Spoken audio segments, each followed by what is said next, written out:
Hello, everyone, and welcome to my Oblivion run-through. I have gone back and forth on whether to do old school modded Oblivion or Oblivion Remastered. I built mod lists for both, downloaded Wabajack lists for both.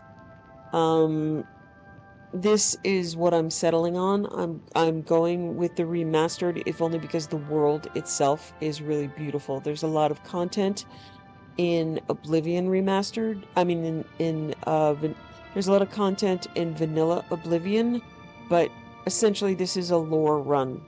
So I'm going to be reading the books and reading the unvoiced responses and content. So a lot of the modded content I don't need in that. So it's a shame because when I play Remastered, I miss the content in vanilla, but when I play vanilla, I miss the Unreal Engine of this.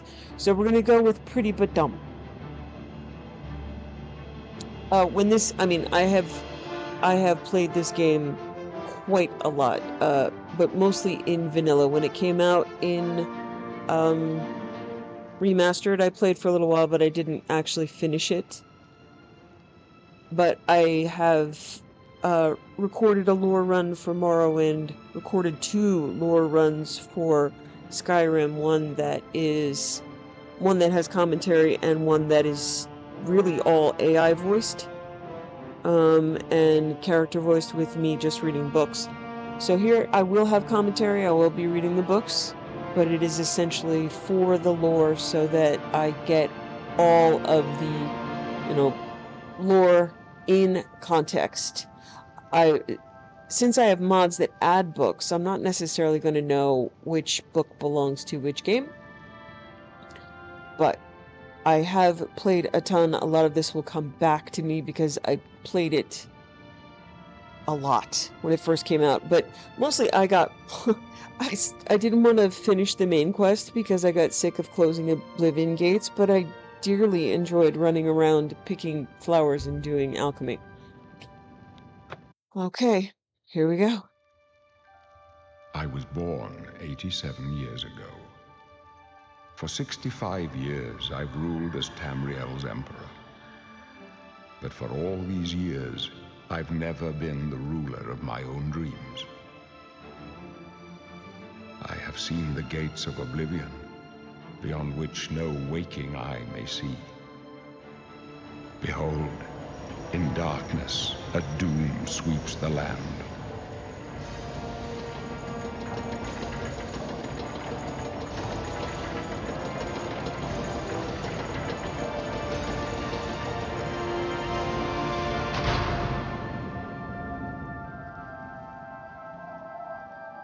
This is the 27th of last seed, the year of Akatosh 433.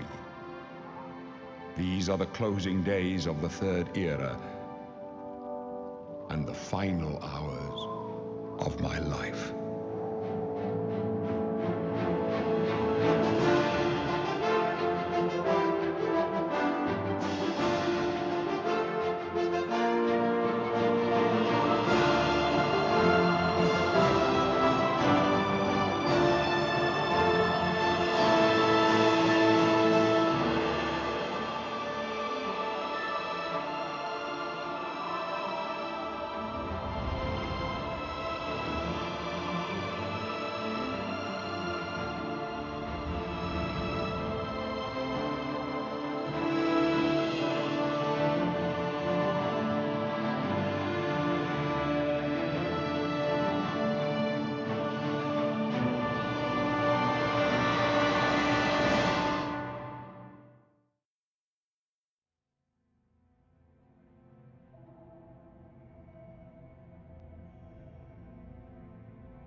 Okay, my canon here is always Breton. I'm going to come from High Rock.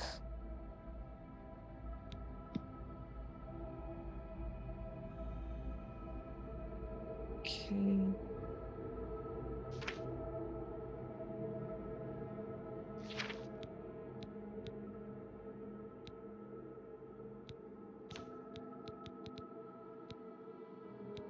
Okay, I am not... I might, change some of this stuff later using race menu, which I do have. So right now we're just gonna get a quick start.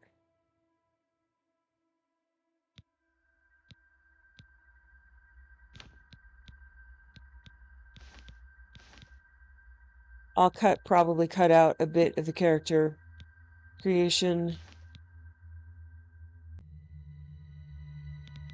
So the characters actually look pretty good. I do have body replacers, but the outfits are miserable to try to mod. The issue with this game is that the game came out, people tried to mod it, but it's essentially the original game with grafted onto a Unreal Engine, which makes it incredibly difficult to really mess with. They don't really support the same sort of, they don't have the same sort of modding support that the original games have. It's much harder. So trying to mod this can be very difficult.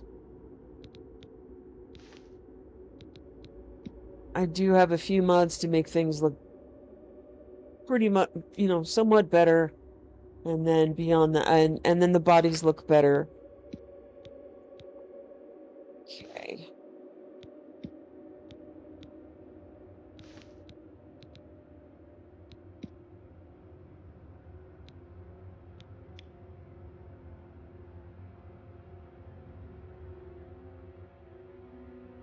And I will be modding in, I will start the game with a tutorial. I'm going to be playing on casual difficulty, and then after we get out into the real world, I'm just going to load some stuff for her. I'm going to load a set of glass gear, which usually isn't available until level 20, and I'm going to load a soul trap bow and a good bow and soul trap arrows, because this loot in this game is just insane. So, okay. So Breton was my original character that I played when I first played Oblivion, so I always go back to it. Okay. Let me pick a name. I have so many names from so many different mod lists, and fan fiction. I think here we're gonna go with, yeah, let's just go with Rowan. Let's make it sound Breton.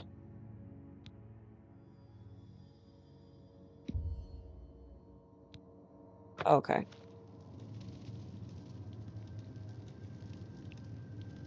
Pale skin, snotty expression. You're a Breton, the masters of magicka, right? You're nothing but a stuck-up harlot with cheap parlor tricks.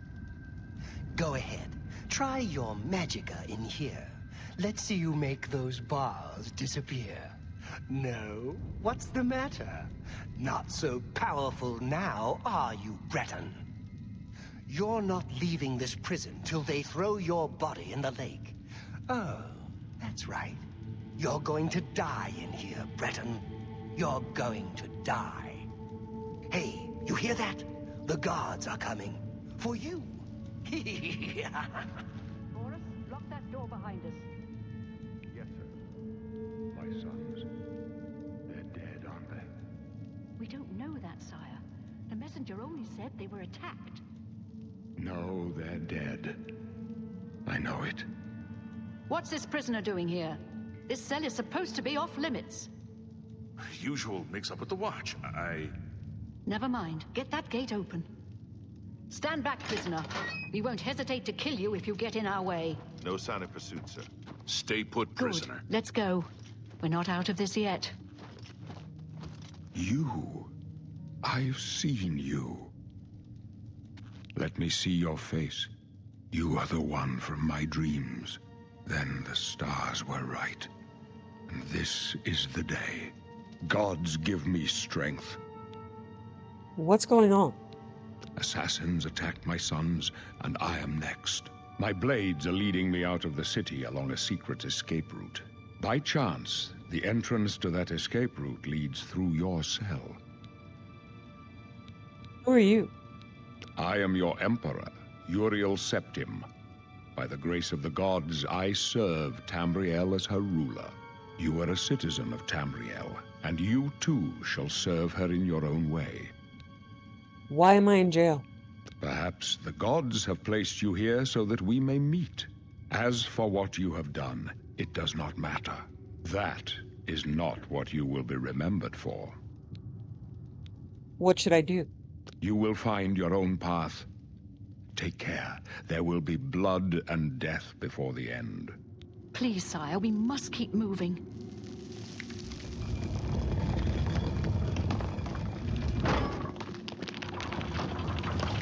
Better not close this one. There's no way to open it from the other side. This doesn't concern you, prisoner. Looks like this is your lucky day. Just stay out of our way.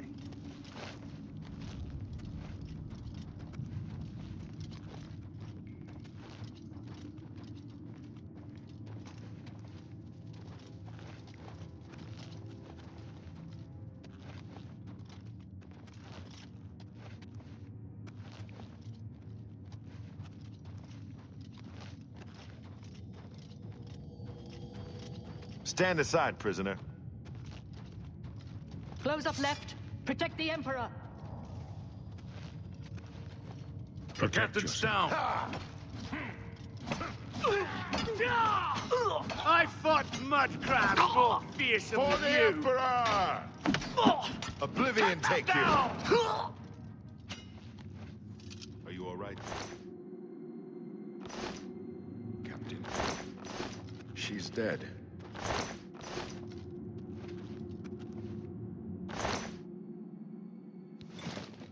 How could they be waiting for us here? Don't know, but it's too late to go back.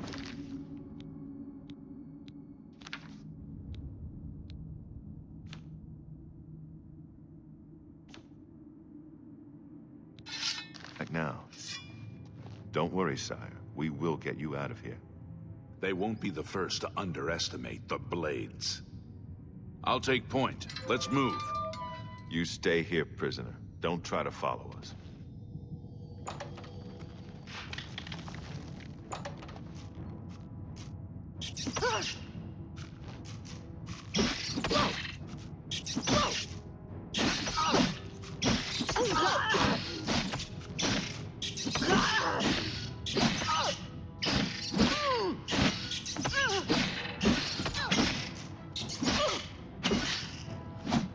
The rats are so floofy.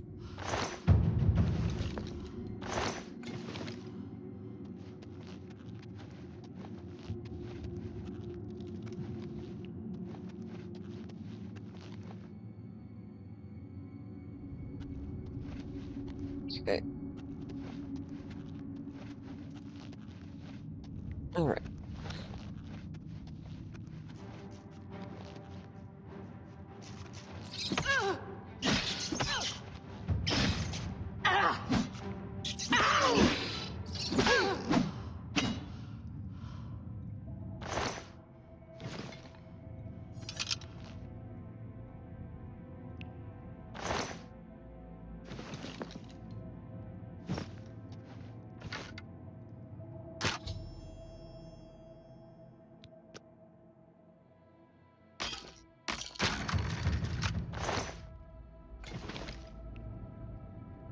Okay, so I have a bunch of mods here that are gonna make lockpicking everything easier.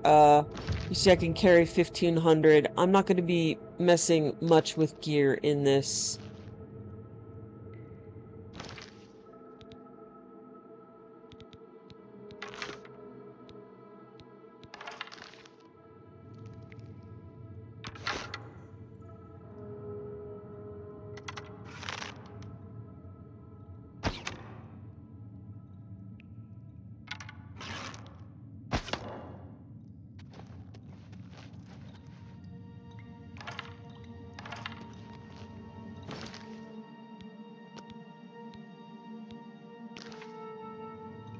Okay, so I have just equipped a set of glass gear, a really good bow, really good arrows. I am not going to be messing about with much gear.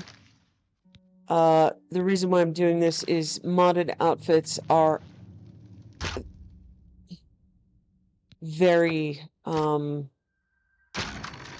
a pain in this game. They're more trouble than they're worth. Since I'm gonna have to load stuff anyway. Okay.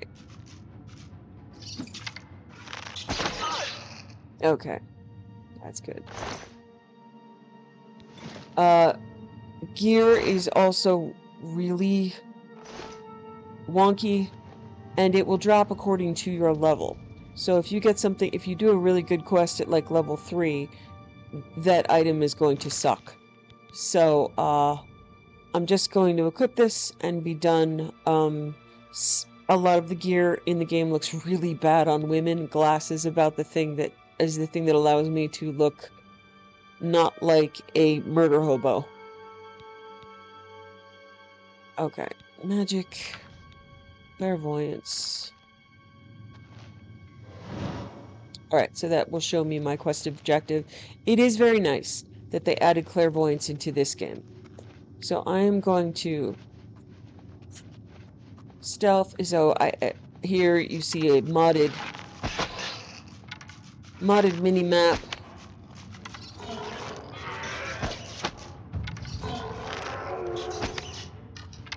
The game didn't even include a mini map, which makes no sense to me.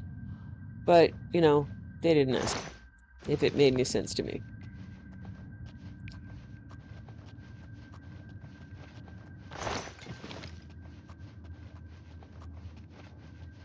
So combat's going to be pretty easy. I think they rebalanced some stuff. In the original game, everything scaled with you, and you could get your ass kicked at very high levels just by a random wolf on the road. I think they've changed that a bit.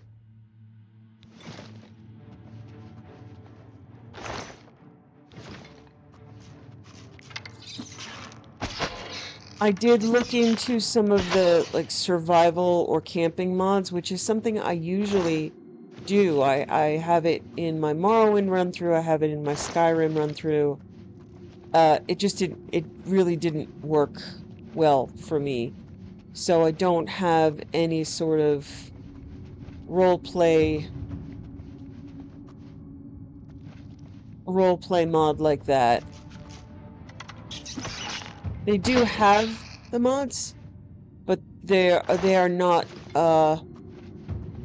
in Skyrim and in Morrowind. You can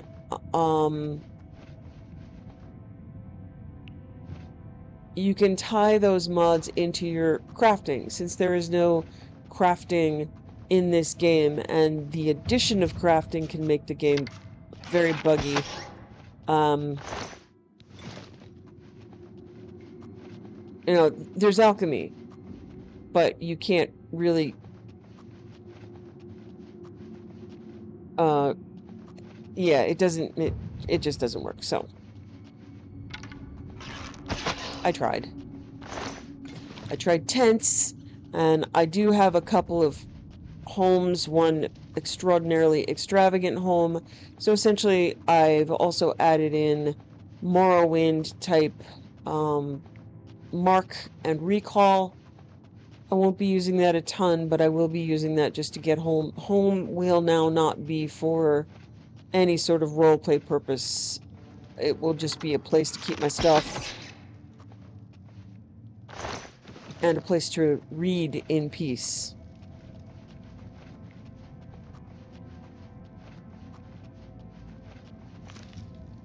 So in the original game, oh, you see that is a nice perk.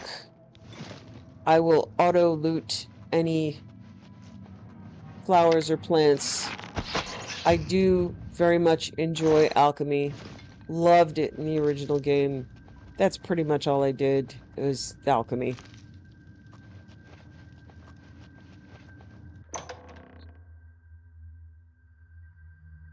It's less useful than, you know, maybe all of the crafts that you have in a game like Skyrim, but I'm still gonna do it.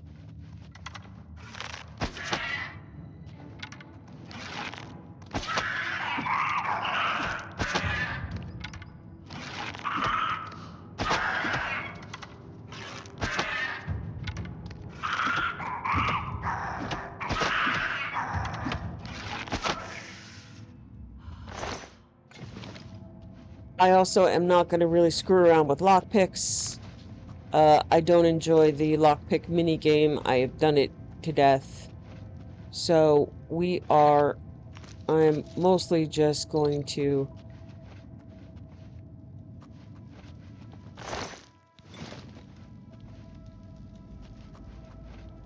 get through the content. So yeah, if you see that my lockpick, I essentially have the skeleton key, an unbreakable lockpick at the beginning of the game, and I'm going to be using auto. The only game I really do the manual lockpicking in is Skyrim. I really enjoy it there. This game, it's the controls are wonky for me. I don't enjoy the lockpicking minigame.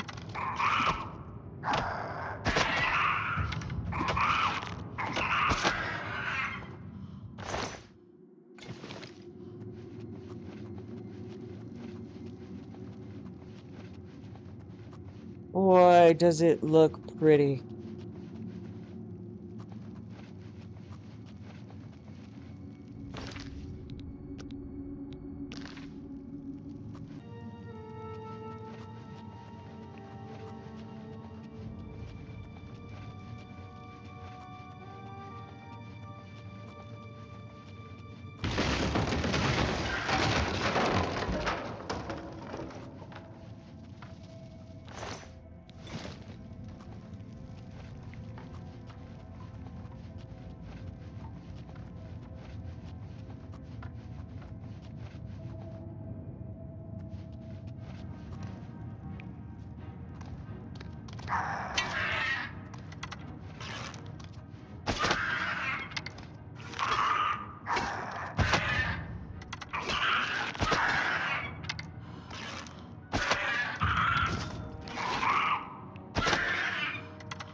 Okay, part of the reason why I have loaded a bow, I can show it to you.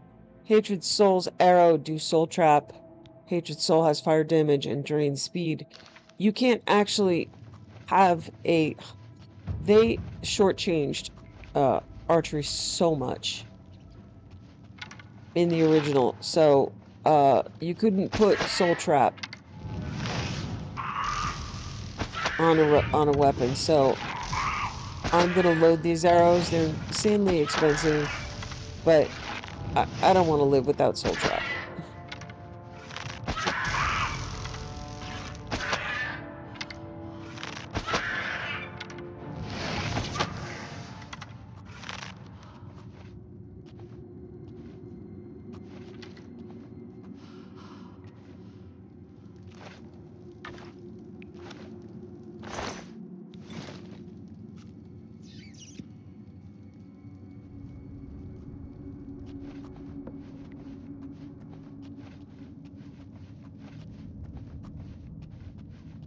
So I believe in the original game, I most often played a spellcaster who spent a ton of time raising up spell abilities. Okay. Wants me to repair my gear.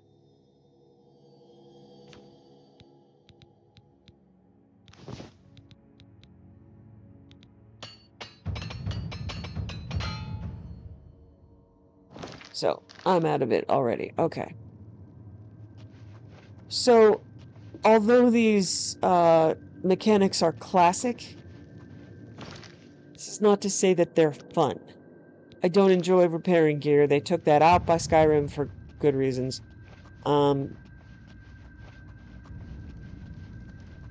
I will dutifully buy repair hammers and repair my gear.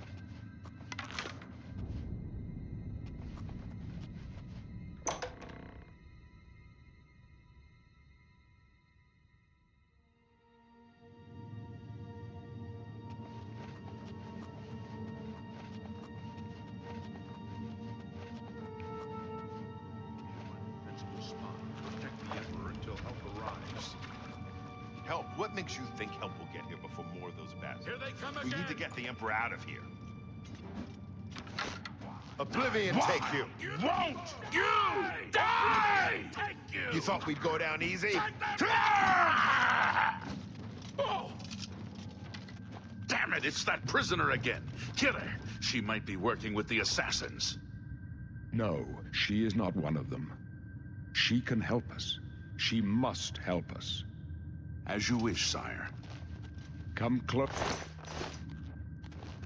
They cannot understand why I trust you.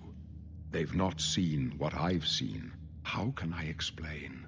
Listen, you know the Nine, how they guide our fates with an invisible hand. I'm going to agree with him because he's the Emperor. The Nine guide and protect us. I've served the Nine all my days, and I chart my course by the cycles of the heavens. The skies are marked with numberless sparks, each a fire, and every one a sign. I know these stars well, and I wonder which sign marked your birth. So, I usually go with the thief. They're different in different games, but I'm going to take Fortify Agility, Fortify Luck, and Fortify Speed. That's constant and not a power.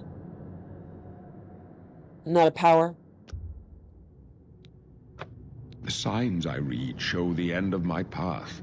My death, a necessary end, will come when it will come. What about me? Your stars are not mine. Today the thief shall guide your steps on the road to destiny. Can you see my fate? My dreams grant me no opinions of success. Their compass ventures not beyond the doors of death. But in your face I behold the sun's companion. The dawn of Akatosh's bright glory may banish the coming darkness. With such hope, and with the promise of your aid, my heart must be satisfied. Aren't you afraid to die? No trophies of my triumphs precede me, but I have lived well, and my ghost shall rest easy. Men are but flesh and blood. They know their doom, but not the hour. In this, I am blessed to see the hour of my death, to face my apportioned fate, then fall. Where are we going? I go to my grave. A tongue shriller than all the music calls me. You shall follow me yet for a while. Then we must part.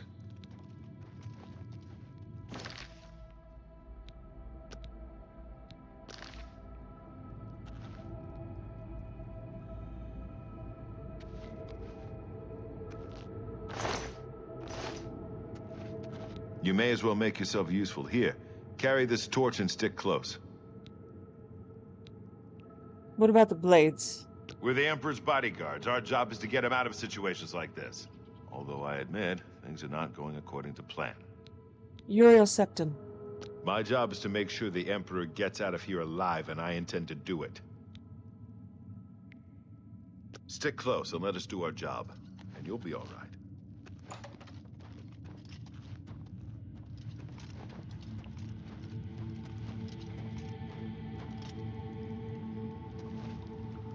Pretty water.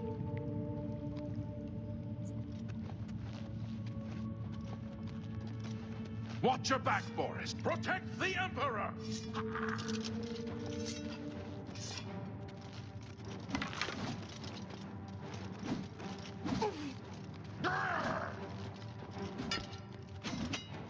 Prisoner, help the Emperor! Talos preserve us.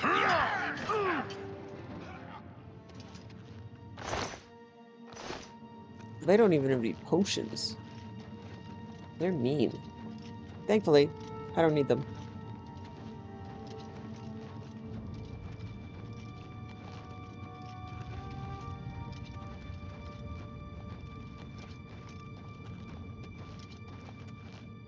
Oblivion, thank you! Protect the Emperor!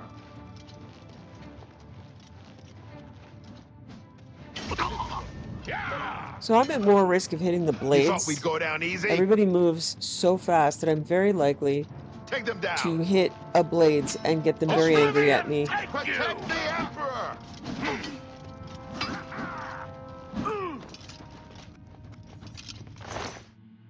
Hey, here's a potion.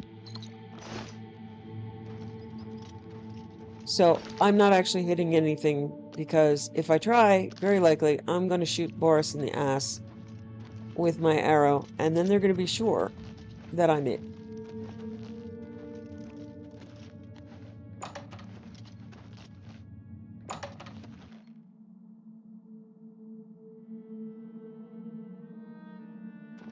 Hold up.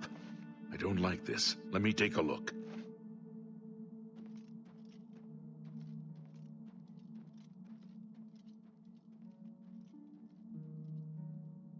Looks clear. Come on. We're almost through to the sewers.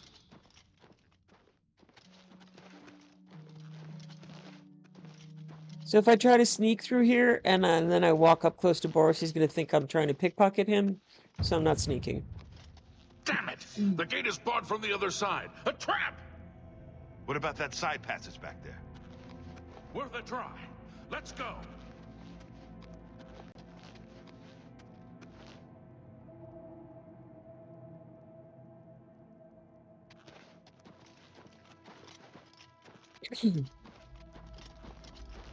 It's a dead end. What's your call, sir? They're behind us. Wait here, sire. Wait here with the Emperor. Guard him with your life. Oblivion for me, For the die, you scum! Emperor! Take them down. This one's mine.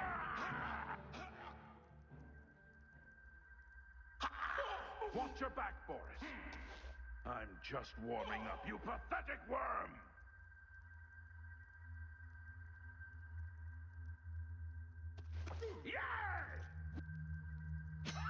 You'll never take me them down.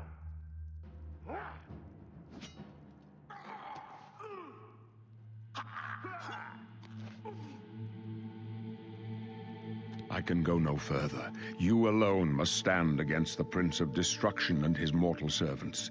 He must not have the Amulet of Kings. Take the amulet, give it to Joffrey. He alone knows where to find my last son. Find him and close shut the jaws of Oblivion. So I can't do anything. I'm locked in place for this. You chose a bad day to take up with the cause of the Septons. No.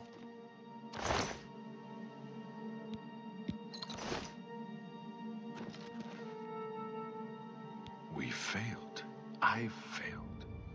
The Blades are sworn to protect the Emperor. Now he and all his heirs are dead. The amulet. Where's the Amulet of Kings? It wasn't on the Emperor's body. The Emperor gave it to me. Strange.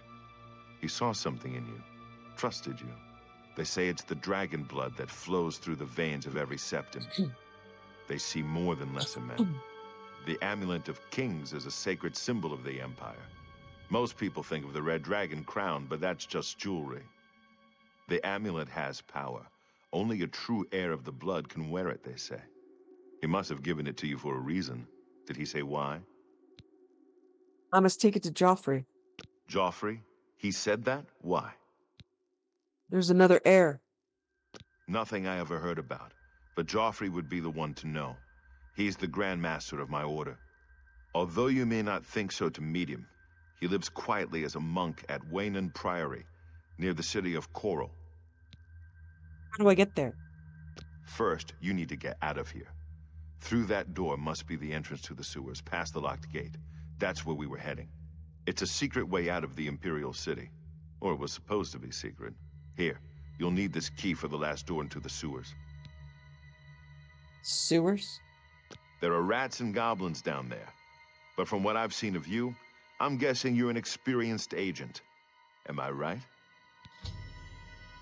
You must now choose your class. The major skills of your class will start higher than your other skills and will be easier to increase. So it offered agent, but I am going to make my own class. I'm going to be stealth, magic hybrid.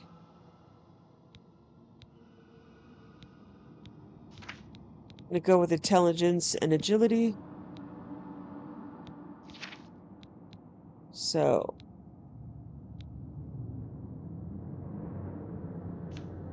marksman, security sneak,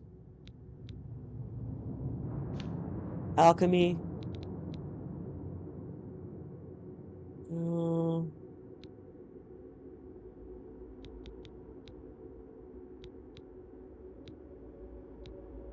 Mysticism restoration.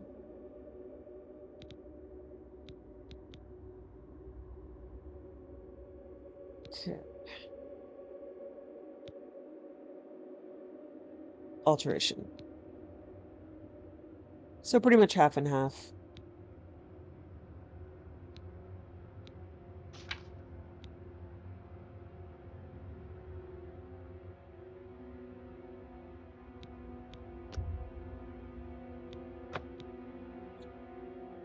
Tasak is a word that I've made up in my fiction that means hunter, so every time I play something like this, I name it that, just so it isn't named, Random Adventurer 1.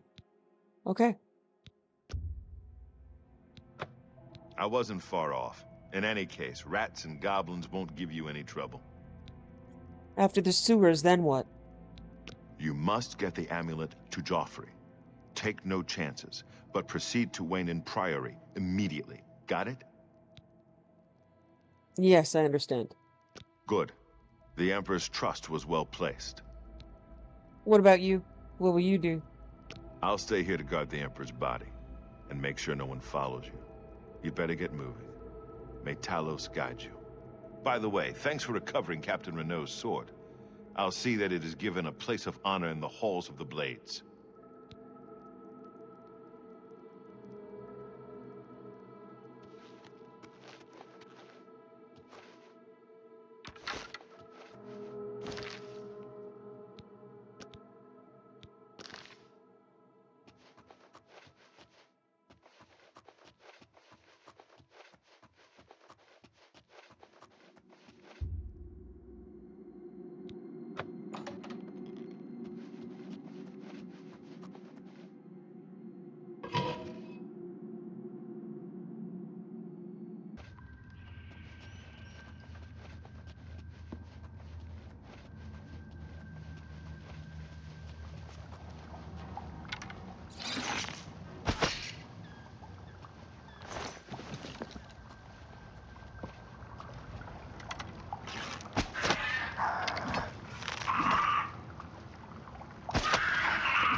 There. That's what I love about bows.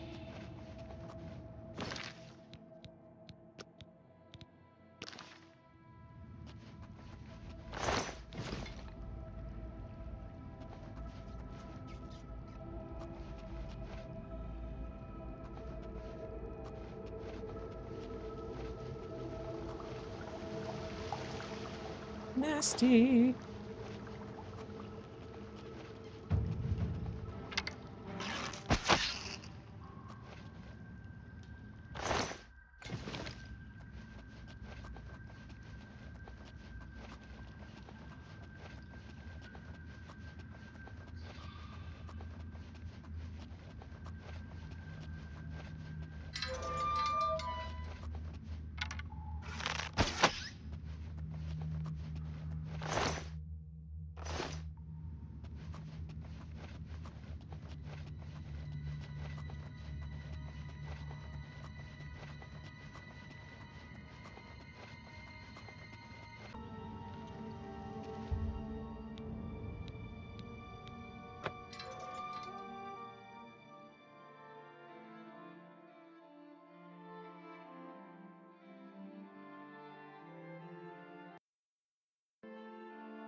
Okay. So, there's my house.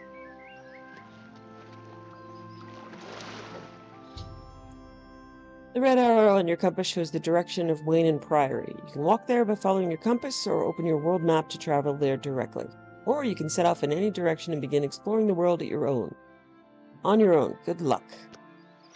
So, who's to say I wasn't already rich with an amazing house?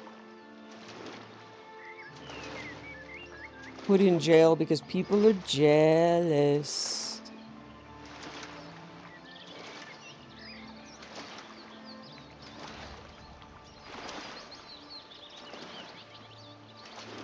So, I do love this home. It's beautiful. It's just a little buggy because the doors don't work.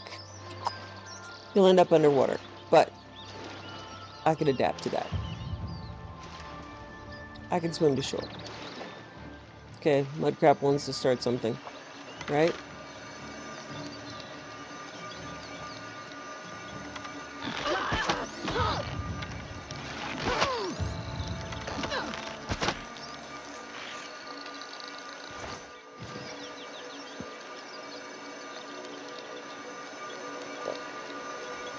So, this is my lovely home. Here is, I think, this boat. No, it doesn't go anywhere. It's just cosmetic. But this is where I will be returning. Lovely stuff. Lovely plants. There are a lot of books. There are a lot of I am going to help myself to the alchemy gear.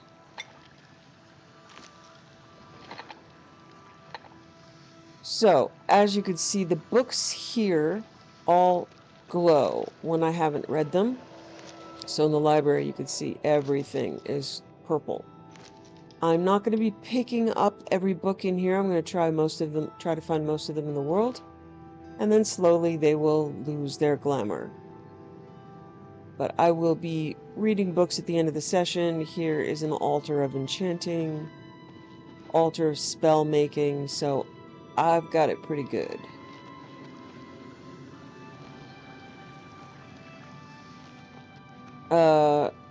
Kitchen, which is really pretty. I was bummed when there's no, I'm not going, okay, I believe waterfront is upstairs, and this is to the bedroom. So this is a lovely bedroom. I really love that they repurposed the alien grate for the fire. So that's really nice. I will be reading here and keeping, storing my books in the home here. So, yeah, there are a bunch of things that I could pick up, but I have already, modded, I've already modded the gear that I'm using. So I'll show you, if I go out, I don't know how to fix it. If I go out any of these doors, I end up underwater. I'll show you that, which is kind of funny.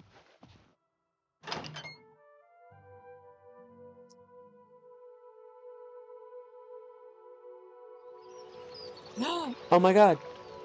It actually put me... Wow. This door works this time. I am so pleased. Okay, I'm gonna pick my beloved alchemy stuff. Look at these beautiful gardens. Isn't this amazing? I'm just gonna automatically pick everything. Because... Yay. So I'll be doing alchemy off screen because you don't really need to see all that. But I can sit here and read. There are lots of really beautiful spots to just sit and read a book. So there are Mark and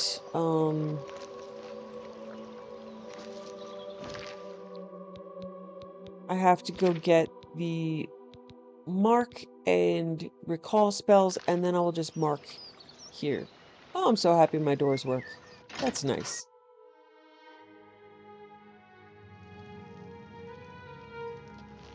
Okay, I don't really have any reason to not just go do the main quest, so we're gonna get right to it.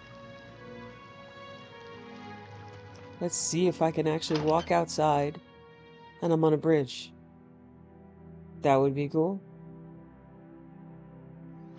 Nope, I'm underwater. Alright. I can live with that. I think that's an extraordinary home. The fact that it pranks you by putting you underwater is still acceptable to me. Okay, we are there. I am going to go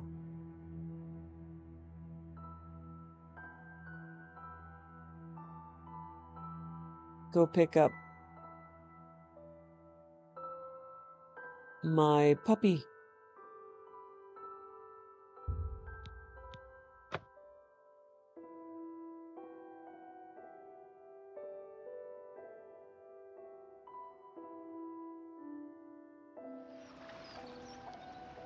Get your black horse courier here.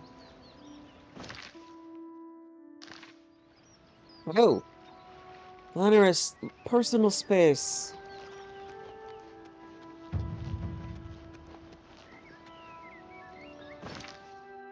Okay.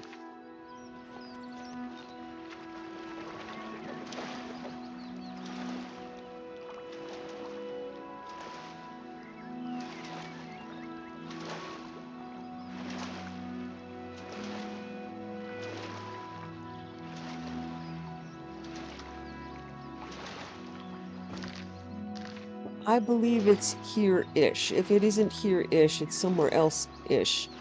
And I should be fairly close. It's,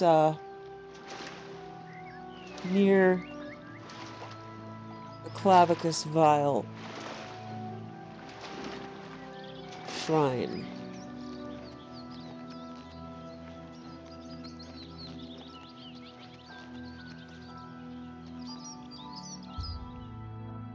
No stars shine upon the Doomstone. Okay.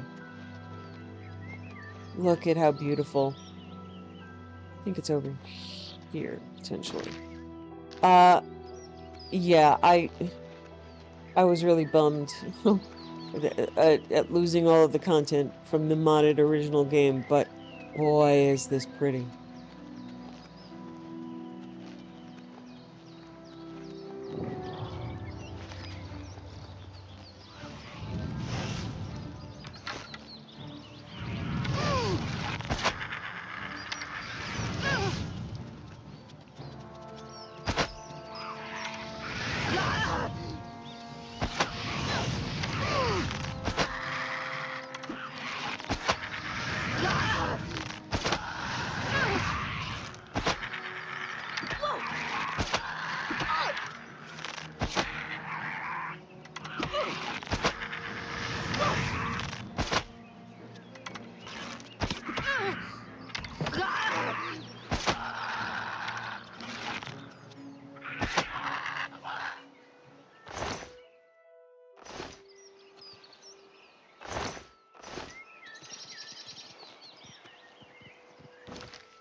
Look at the deer.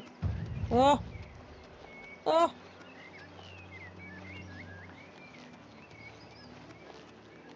Okay. Yes, Clavicus Vial's Shrine. Okay.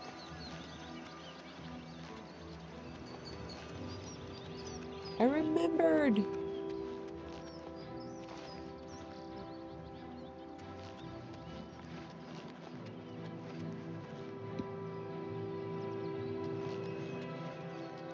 Okay, so this is mostly cosmetic, so I can have a companion. I usually like having friends in games like this, and I know there are a lot of Oblivion companions, but they aren't really well ported to this version.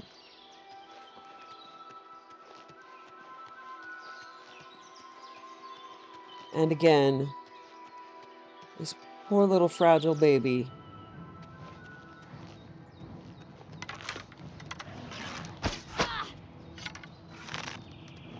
of a game shouldn't be stressed. Die!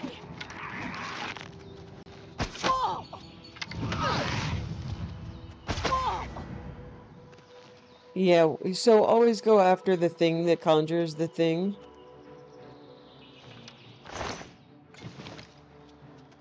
Because then it disappears.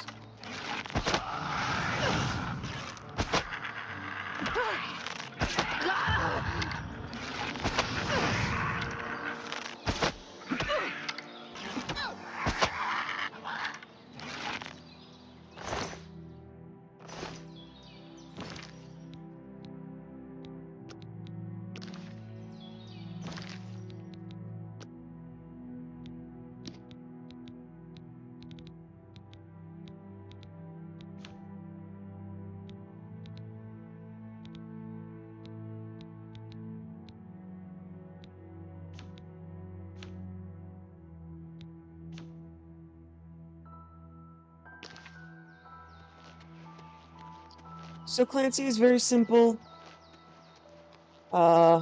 Just activate him and he will follow you. And that's pretty much it. Doesn't say anything, doesn't do anything other than fight at your side. And then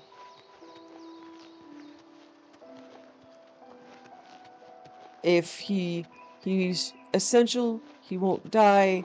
He will occasionally fall over if he's exhausted. There he is. Hello, baby.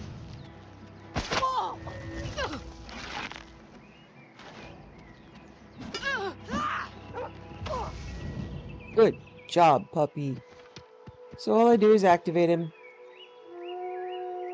One bone added to my inventory.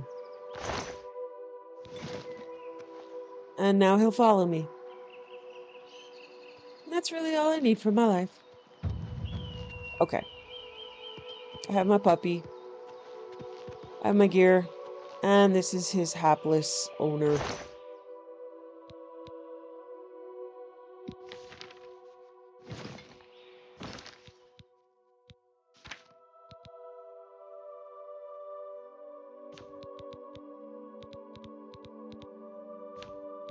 Letter. Father, I pray this letter finds you in good health and that the hearth at the tavern still burns warm. You mustn't worry for me. The life behind a bar, pouring mead for drunks and wiping tables for coin, was never meant for me. My heart stirs. My heart stirs for crumbling ruins and the glint of gold beneath the dust of ages. If I'm to die doing this, then so be it. At least I'll die doing what I love. Besides, I'm not alone anymore. I found a fine hound, loyal as the moons and twice as fierce. I've named him Clancy. He's a smart one, too. He comes running whenever I throw his favorite bone. So do not grieve, Father. I have purpose, and I am not alone. So that's my baby. Yeah, good boy. Best boy. Yeah. Okay. All right. That's good.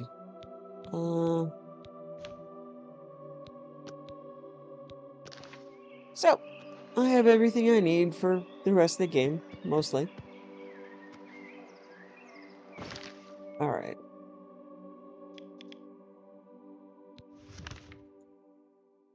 This is actually a fairly small game. You look, I've almost gone the distance from the Imperial City, so I'm just gonna run up, discover some places along the way, shoot the crap out of a conjurer.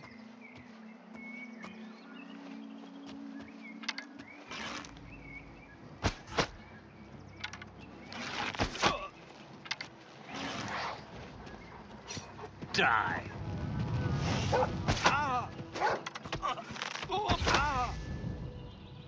Boy, let's play Roll the Conjurer down the hill. Yeah, good boy.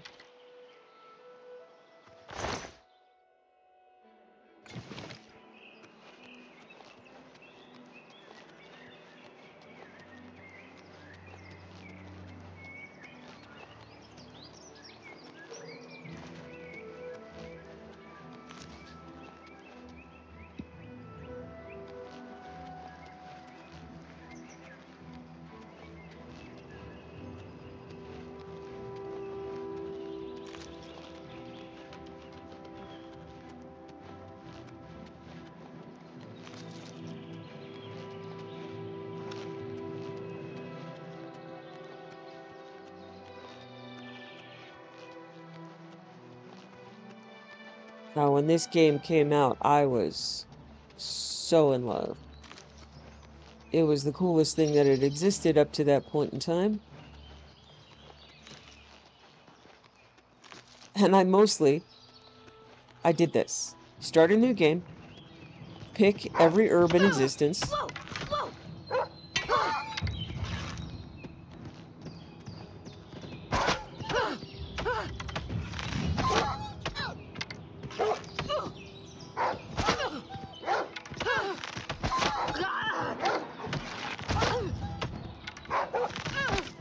good boy. You're a good boy. Yeah. Pick every herb in existence, do the Mage Guild's quest, make all of my own spells, then start doing actual questing, and then get tired of that and start over because I don't like Oblivion Gates. I don't like Oblivion Gates. I still don't like Oblivion Gates, but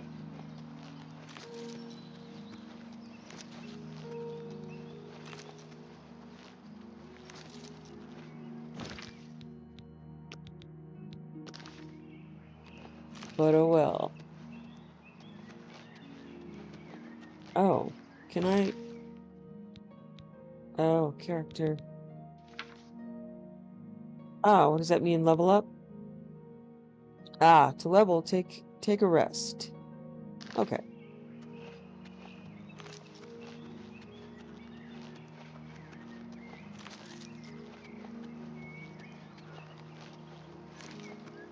So this game has some frustrating gating effects. Unlike Skyrim, where you can practice something until you're good at it.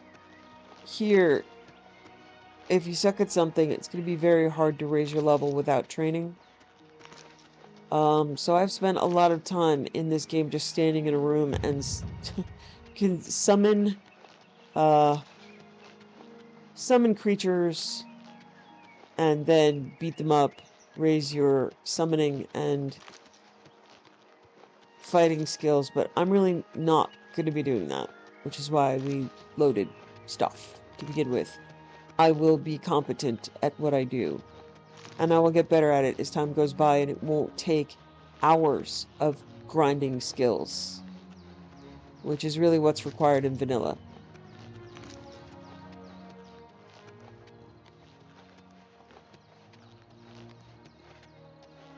So I should be able to lay down my little head once I get to Wayne Priory.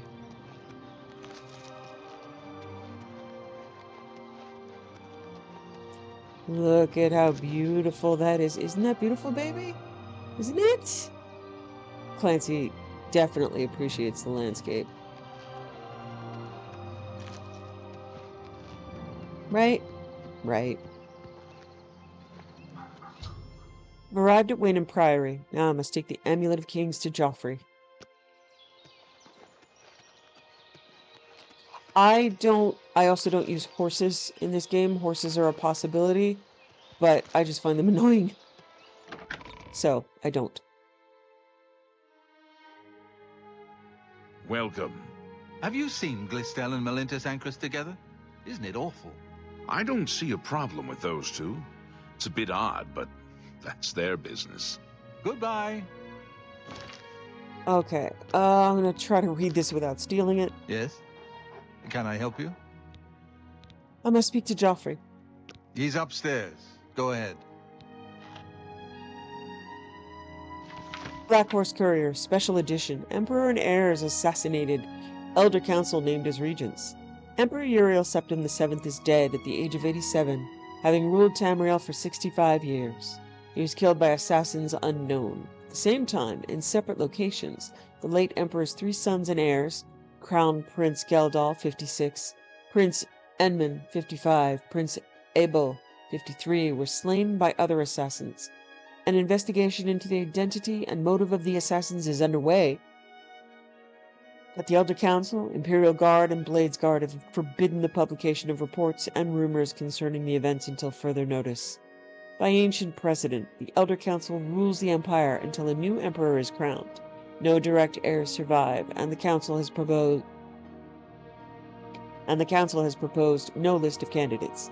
Chancellor Okado, Imperial Battle Mage, speaking for the Elder Council, presented an appeal to the Empire citizens for calm, and asked that the people remember the Emperor, his sons, and the Elder Council in their prayers. Emperor Uriel's early reign was marked by peace and prosperity. The Empress Calavoria bore him 3 healthy sons, was a loving companion to the Emperor, and a great favorite of the people. However, the Emperor and the Empire suffered terribly during the Imperial Simulacrum, 3rd Era 389-399, when he was held captive in Oblivion while the usurper Jagar Tharn assumed his appearance and ruled in his stead. So that was the first game in the Elder Scrolls Arena covering those events. Emperor Uriel was finally rescued and restored, and the impostor defeated by the agency of the sorceress Rhea Silmain and her shadowy protege, who was you, if you played it. But the affairs of the Empire were in great disorder. And Empress Calavoria, exhausted by her ordeal, withdrew from public life.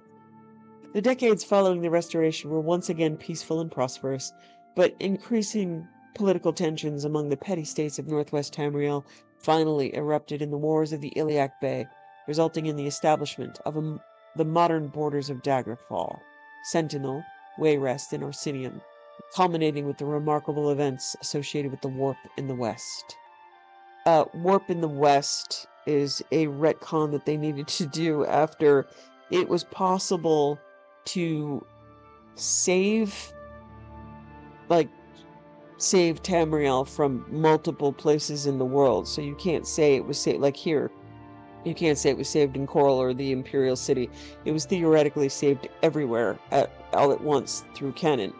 And that was, the game Daggerfall.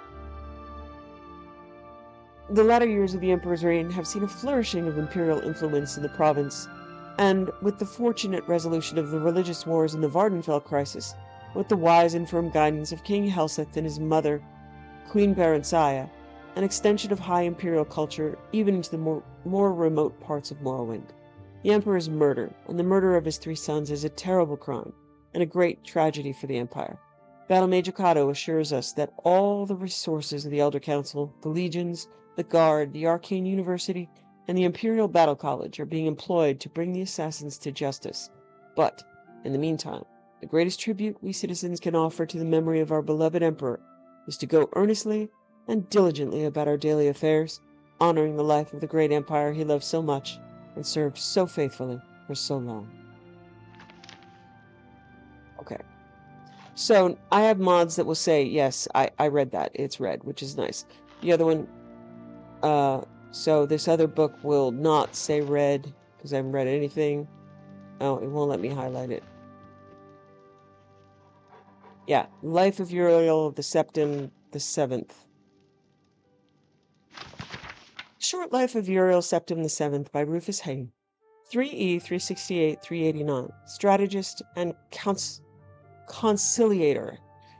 The early decades of Emperor Uriel's life were marked by aggressive expansion and consolidation of imperial influence throughout the Empire, but especially in the East, in Morrowind and Black Marsh, where the Empire's power was limited, imperial culture was weak, and native customs and traditions were strong and staunchly opposed to assimilation.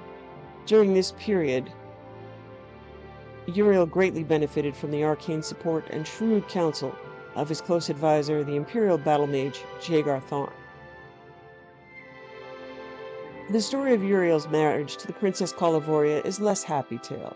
Though she was a beautiful and charming woman, and greatly loved and admired by the people, the Empress was a deeply unpleasant, arrogant, ambitious, grasping woman. She snared Uriel Septim with her feminine wiles, but Uriel Septim thereafter soon regretted his mistake and was repelled by her. They heartily detested one another and went out of their ways to hurt one another. Their children were the victims of this unhappy marriage. With his agile mind and vaunting ambition, Uriel soon outstripped his master in the balancing skills of threat and diplomacy. Uriel's success in co-opting House Thalu as an advance guard of imperial culture and economic development in Morrowind is a noteworthy example. However, Uriel also grew in pride and self-assurance.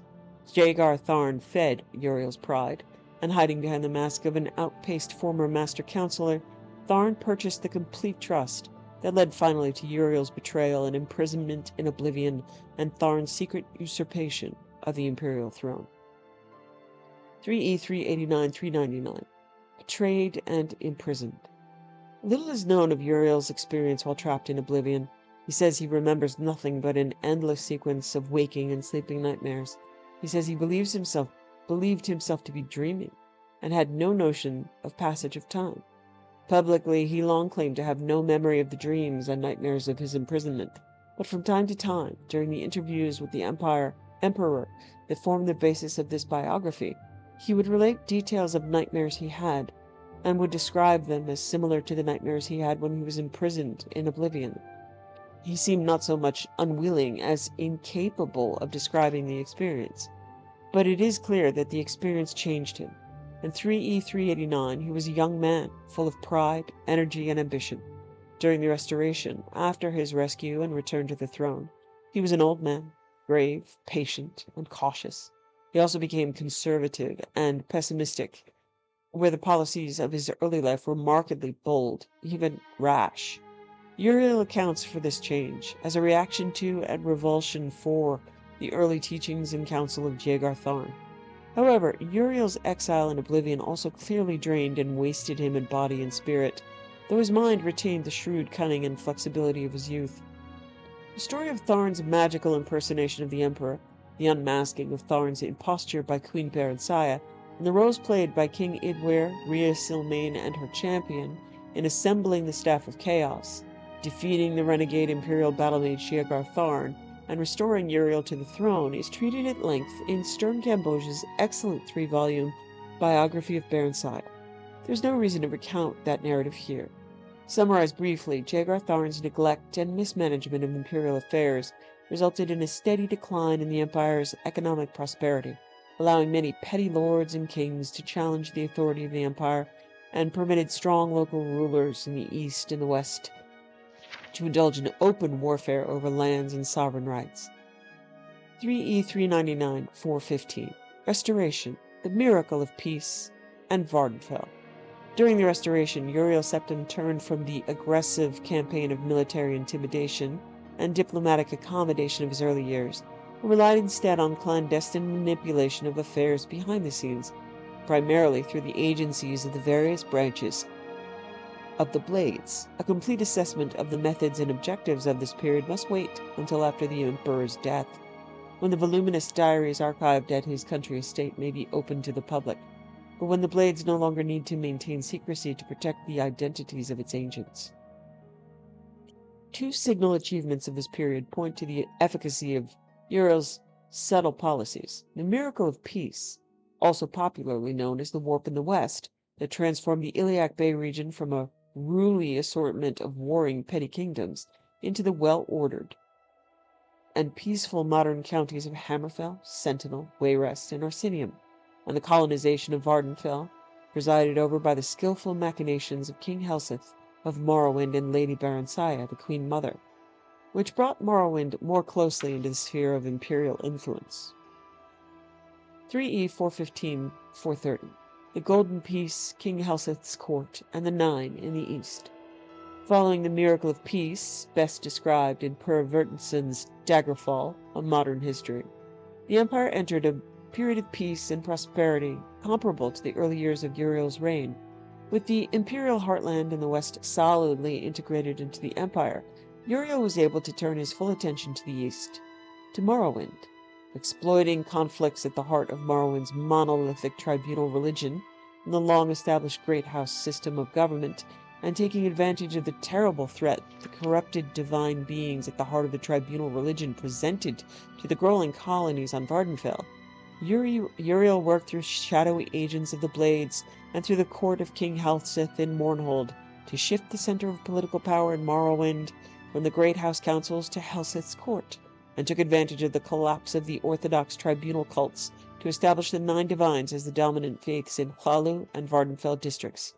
So that's during the time period of Morrowind.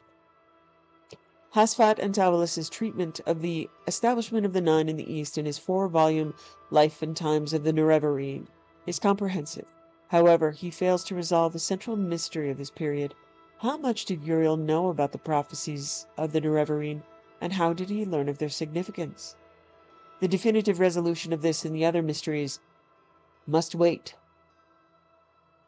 The definitive resolution of this and other mysteries must await the future release of the Emperor's private papers, or a relenting of the Blade's strict policy of secrecy concerning their agents.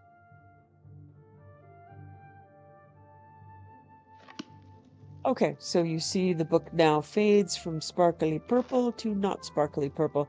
A lot of them will be marked steel, so I'm not going to be able to take a lot of the books.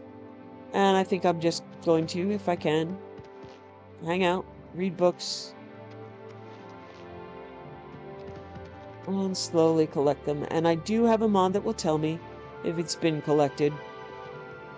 I can keep track of that. And I also have a mod that is not in-game but offline. It can read the meta information of my game and tell me what I have or have not done. So that's my completionist for this. I'm Brother Joffrey. What do you want? The Emperor sent me to find you. Emperor Uriel? Do you know something about his death? I was there when he died. You'd better explain yourself. Now. He gave me the Amulet of Kings. You brought me the Amulet of Kings? This cannot be. Let me see it. By the Nine! This is the Amulet of Kings. Who are you? How did you get this? What do you know of the Emperor's death? Tell the Emperor's last words. As unlikely as your story sounds, I believe you. Only the strange destiny of Uriel Septim could have brought you to me carrying the Amulet of Kings. Close shut the jaws of Oblivion? His meaning is unclear to me as well. The Emperor seemed to perceive some threat from the demonic world of Oblivion. The Prince of Destruction, Mehrunes Dagon, is one of the Lords of Oblivion. But the mortal world is protected from the Daedra of Oblivion by magical barriers. How can Oblivion threaten us, then? I'm not sure. Only the Emperors truly understand the meaning behind the rituals of coronation. The Amulet of Kings is ancient. Saint Alicia herself received it from the gods. It is a holy relic of great power. When an Emperor is crowned, he uses the amulet to light the dragon fires at the Temple of the One in the Imperial City. With the Emperor dead and no new heir crowned, the dragon fires in the temple will be dark, for the first time in centuries. It may be that the dragon fires protected us from a threat that only the Emperor was aware of. The Emperor asked me to find his son. I am one of the few who know of his existence. Many years ago, I served as captain of Uriel's bodyguards, the Blades. One night, Uriel called me into his private chambers. A baby boy lay sleeping in a basket. Uriel told me to deliver him somewhere safe. He never told me anything else about the baby, but I knew it was his son. From time to time, he would ask about the child's progress. Now, it seems that this illegitimate son is the heir to the Septim throne, if he yet lives. Where can I find Uriel's son? His name is Martin. He serves Akatosh in the chapel in the city of Kvatch, south of here. You must go to Kvatch and find him at once. If the enemy is aware of his existence, as seems likely, he is in terrible danger. And please, let me know if there's anything you need. My resources here are limited, but I will help in any way I can.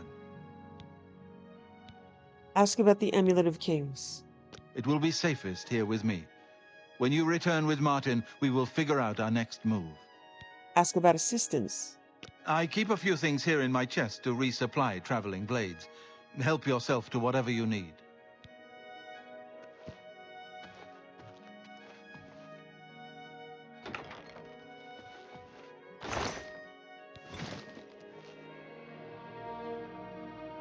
Your first priority now should be to find Martin and bring him back here. Boris. One of the youngest blades ever to serve in the Emperor's personal guard. I am glad to hear that he survived, but I fear he will take the Emperor's death particularly hard. Dragon fires. The coronation of each new emperor is sealed when he uses the Amulet of Kings to light the dragon fires in the Temple of the One. The dragon fires of Akatosh remain lit until the death of the emperor. His successor then lights them anew upon ascending to the throne. With Emperor Uriel dead and no successor crowned, the Temple of the One will be dark for the first time in centuries. Elder Council.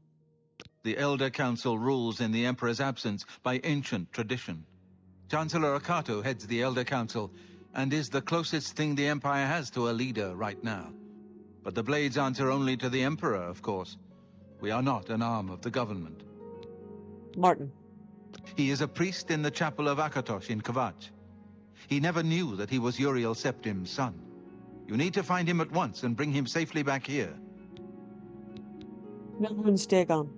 The Daedra Prince of Destruction, an inveterate foe of all mortal races. He was involved with Jagar Tharn's plot against the Empire years ago. It doesn't surprise me to find his hand in the current calamity. The Blades. Yes, Boris told you right. I am the Grand Master of the Blades. We serve the Emperor and the Septim bloodline. Talos is our patron. You wonder to find me here? Discretion is our watchword. Only a few of us have the honor to serve publicly in the Imperial Guard. I'm going to ask again about assistance. It has gone gray. I don't have much here at hand, but you're welcome to anything you need from my chest in the reading room. Prior Maberel and Brother Piner may also be able to help. You should speak to them about it if you haven't already. Okay. Waste no time.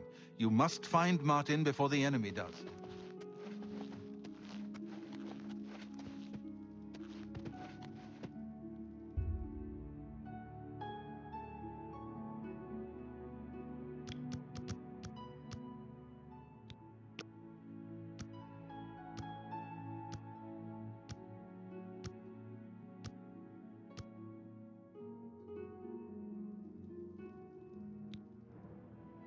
Okay.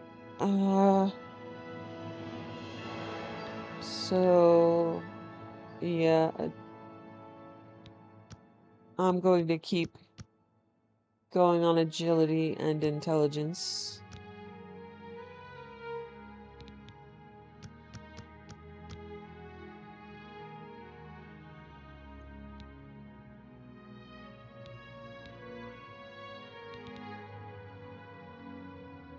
And endurance.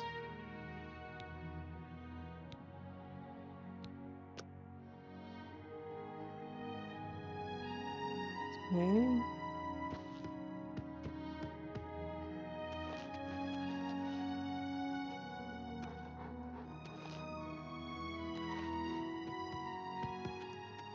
Are the brothers sleeping? Ah, they are. Okay. What? Anvil Chapel attack. Things go from bad to worse nowadays. Priests murdered on the chapel altar. Oh! What next? Assistance. Here, perhaps you will find this useful. One of the books I saved from my Blades training. You go into danger. Joffrey didn't tell us any more than that, but know that our prayers go with you. Joffrey. Oh, yes. He'll be in the Priory House somewhere. Order of Talos. It isn't widely known, but many brothers of the Order of Talos are also members of the Blades. Chapter houses of the Order, like Waynon Priory, provide safe houses for traveling Blades as well as our more public religious functions. Blades who are too old for the active service often join the Order as lay brothers. We are honored to have Grand Master Joffrey, or Brother Joffrey as he prefers, as a resident here. The Blades. The Blades are closely linked to the Order of Talos.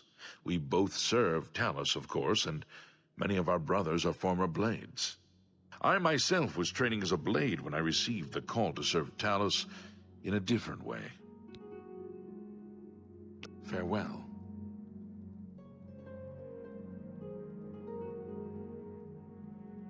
I know that you are on an important mission for the Blades. Please, if you need a horse, take mine from the Priory stables. That's a generous offer, thank you. Go with Talos's blessings. Do not fail. Okay, so let's check out the book.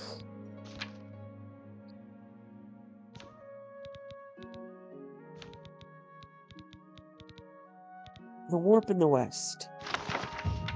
A report compiled by Ilvius Tarot, Blades Archivist. Secret. For your eyes only. Let me offer my congratulations to your lordship for your recent appointment as ambassador to the Court of Wayrest. Your lordship asked me for a review of existing Blades accounts from 3E417 concerning the Warp in the West, and for a summary of the current state of affairs there. Since your lordship was in Black Marsh serving in the staff of Admiral Sosorius at the time, you probably know of these events only from imperial proclamations and chapel declarations, which identify this period as the Miracle of Peace. During the Miracle of Peace, according to official accounts, the formerly war-racked Iliac Bay region was transformed overnight from a patchwork of squabbling duchies and petty kingdoms into the peaceful modern counties of Hammerfell, Sentinel, Wayrest, and Orsinium. The Miracle of Peace, also known as the Warp in the West, was celebrated as the product of a miraculous intervention of Stendar, Mara, and Akatosh to transform this troublesome region into peaceful, well-governed imperial counties. The catastrophic destruction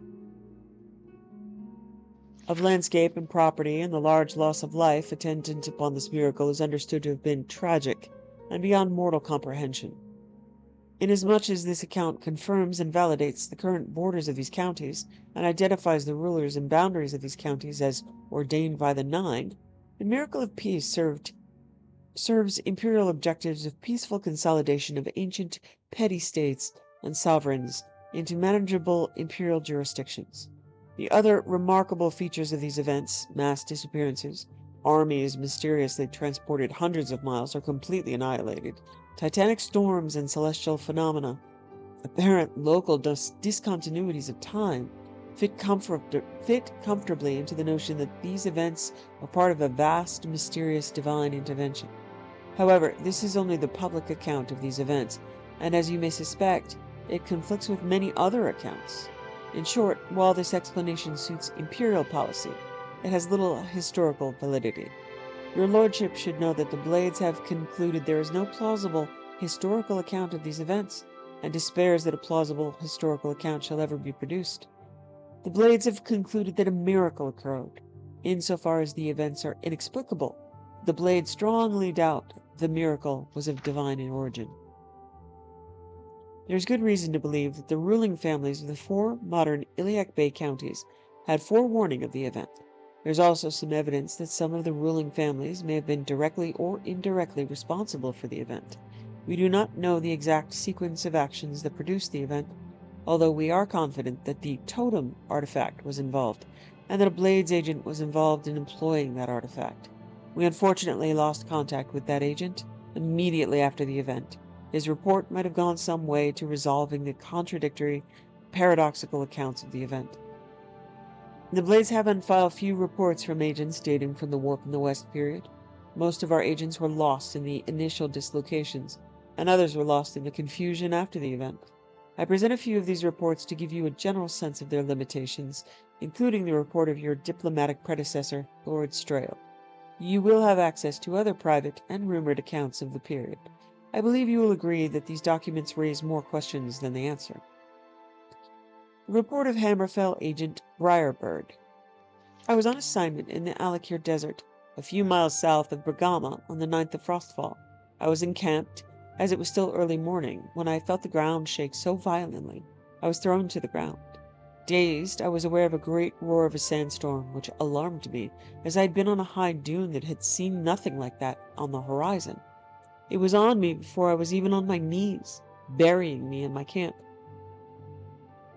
When I crawled my way out of the sand, I realized that I must make haste and get to Bergama as soon as possible, as all my food and water had been swept away. The sun was just rising as I began, like I said. When I reached Bergama, it was nightfall. The town was in chaos, filled with the soldiers of Sentinel. The lord of Bergama's fortress was in ruins.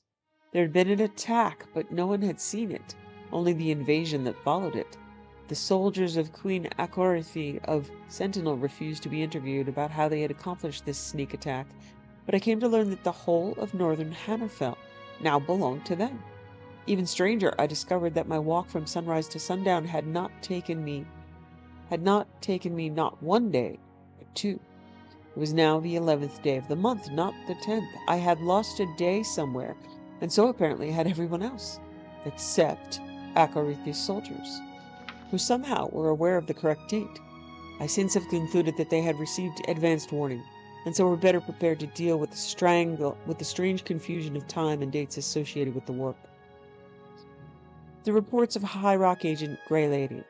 I was, at the time of the warp, undercover as a witch in the Skeffington Coven of Phrygius in central High Rock in order to give my report. I had volunteered for an expedition to gather supplies, which would allow me the freedom to reach my contact in Camlor. I was traveling northeast along the foothills of the Rothgarian Mountains on the 9th of Frostfall when I felt a great heat behind me, like a fire. I turned, but I regret to say I cannot tell you what I saw. The healers tell me my eyes were burned out of my sockets. I think I must have fallen into a state of semi-consciousness, for I distinctly remember falling to the ground, which seemed to give way beneath me.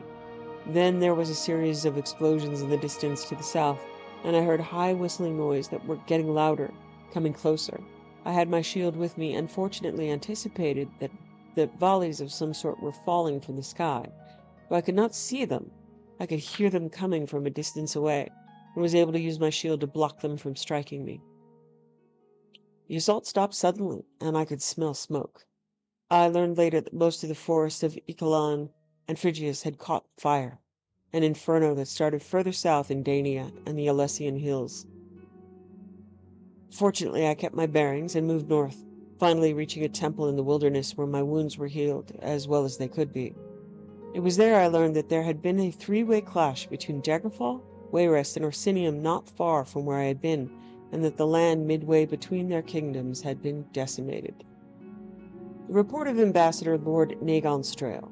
His Imperial Majesty had sent me on a delicate errand, the details of which I cannot convey in this insecure report, but my official capacity was to be the Emperor's ambassador to the court of Wayrest.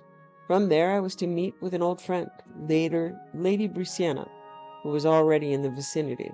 Foregoing any attempt at stealth, I was on an Imperial barge, sailing westward on the Unjustly, the morning of the 9th of Frostfall. I remember it was a slightly chilly day, but the sky was very blue. We had just passed the delightful riverside city of Candlemas when the captain sounded the alarm. There, in front of us, was a colossal wall of water at least 30 feet high. It smashed our barge to splinters before any of us had a chance to react. I woke up on the shore, having been rescued by one of my servants who had miraculously not lost consciousness. He and I and one other man were the only survivors. I thought at first that it was suspiciously similar to what had happened to another agent of ours in High Rock, but a short time before, when a freak storm had shipwrecked him in the Iliac Bay near Privateer's Hold. Furious and determined to see if similar forces were at work, I began a quick march to Wayrest. The march, however, was not so terribly quick. The villages all along the Builsay were on fire, and battles raged between the orcs of Orsinium and the soldiers of King Idwir in the formerly independent principality of Galvadon, just east of Wayrest. I am an accomplished mage, and quite able to defend myself, but it took the better part of a week to make it those few miles to Wayrest. King Edwir and his Queen Barensiah were celebrating their great victories when I arrived. By then I had gathered the barest facts of the matter, that simultaneously there were 7 great battles in the Iliac Bay, and no one could describe them at all, only their blood-soaked aftermath. To summarize, on the 9th of Frostfall, there had been 44 independent kingdoms, counties, baronies, and dukedoms surrounding the Iliac Bay. If one includes the unconquered territories of the Rothgarian Mountains, the Dragontail Mountains, the High Rock Sea Coast, the Isle of Balfiera, and the Alakir Desert. On the 11th of Frostfall there were but 4, Daggerfall, Sentinel, Wayrest, and Orsinium, and all the points where they met lay in ruins as the armies continued to do battle. I was determined to find the truth from the king, even if I had to be a most undiplomatic diplomat to do it. Edwir, though a generally jovial sort, had blustered, saying he did not want to give out military secrets. The queen, ever calm with these unreadable red eyes of hers, told me, "We do not know. I think it is safe to assume that Baron Saya did not tell me everything. The facts of her story, which I later verified after pointed interviews in Daggerfall, Sentinel, and Orsinium, was that they had learned that a certain powerful, ancient weapon was going to be activated. I shan't give the name of it here. Out of fear that it would be used against Wayrest, the king had attempted to buy it from the young adventurer who had discovered its whereabouts. Idwir believed, as it turned out quite rightly, that other powers in the Bay had also attempted to win ownership of this device. What happens then, as Baron Saya said, we do not know. The morning of the 9th and the morning of the 11th somehow merged through some sort of warp in the west, and Wayrest found themselves at war. Their land had expanded threefold, but they were under attack by Daggerfall to the west, Orsinium to the east, and Sentinel to the south. There had been no time to understand what had happened, the king said. They had simply reacted, sending their armies to defend their lands against these enemies, whose kingdoms had also gained territorial advantage. The battles continue on, now months later, as I return to the Imperial City to make my report.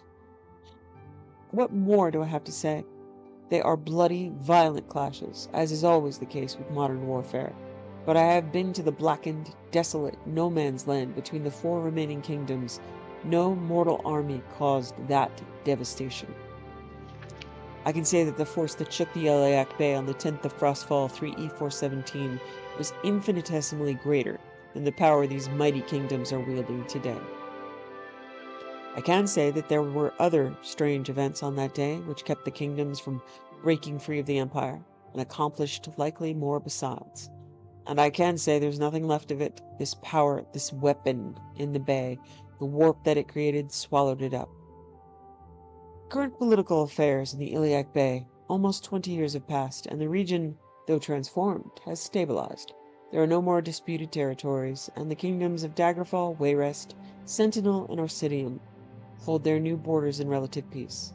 Wayrest spreads across the eastern coast of the bay, stretching from the land formerly called Anticlair to half of Galvadon. Idwir is passed on to his ancestors, leaving his kingdom in the hands of his daughter, Elisana, who has 2 children by her royal consort, and seems likely to hold her father's lands. Your lordship may also choose to communicate directly with King Helseth and Queen Baron Saya in Mournhold.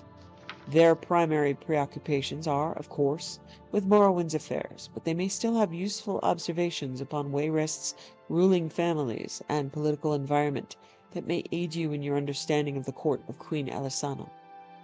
King Gortwog of Orsinium controls much of the Rothgarian mountains, as well as the profitable river coast of the Builse.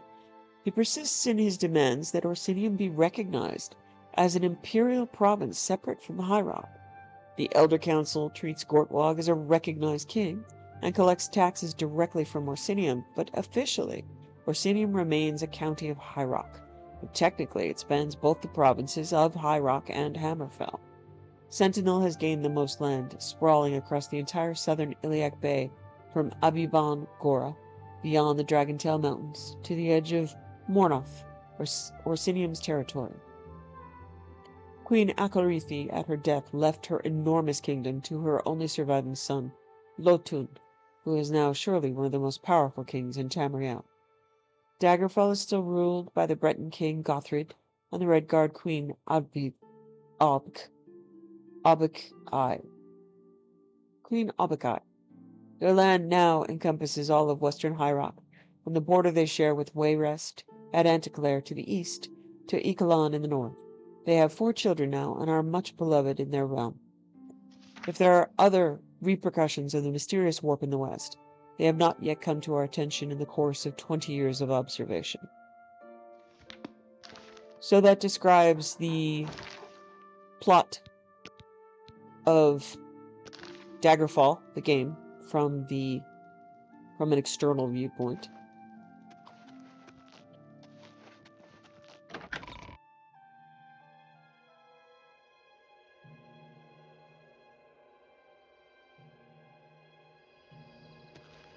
Okay, we are outside of Coral, so I'm just gonna go up and go into the city, join the Mages Guild, look at the northern lights.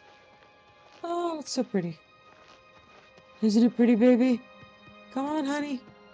I got treats for you. Yes, I do. Such a good boy. Okay, Clancy. Isn't it beautiful?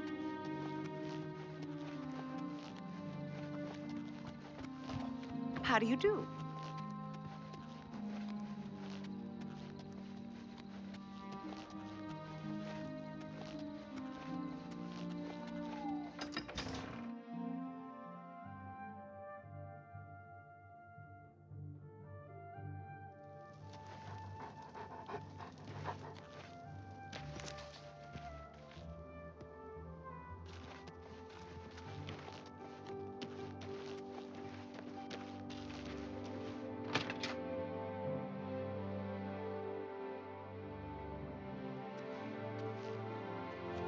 I've killed far worse than you.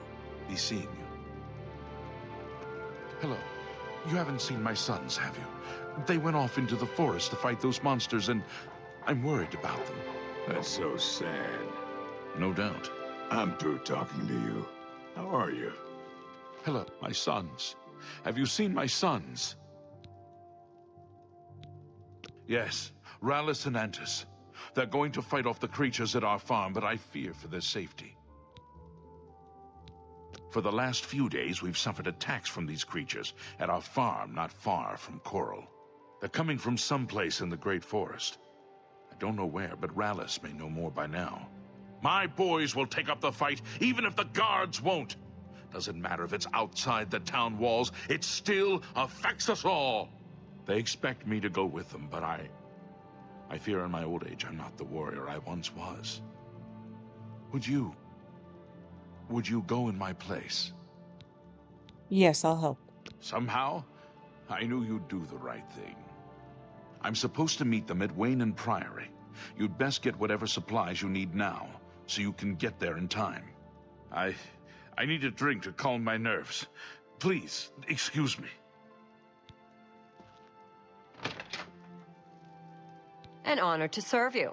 I'm Imfrid, owner and publican of the Grey Mare, at your service. A room? Or food? Whatever you wish.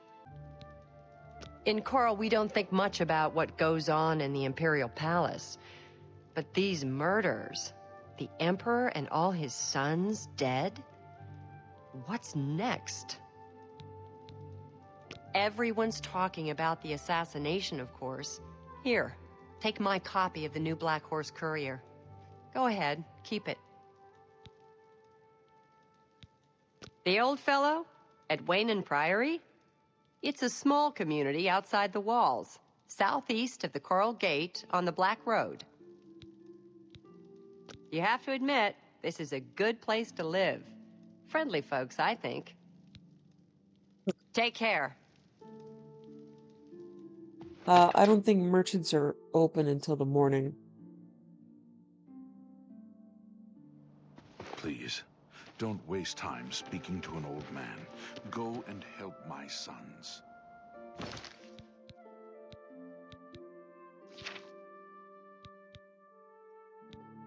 Okay, I believe this quest upsets me, so I believe I have used a mod to alter the outcome. It's one of the first quests you get when you come to Coral to save the sons here, and I don't like it when they die. So they're not gonna. So sue me.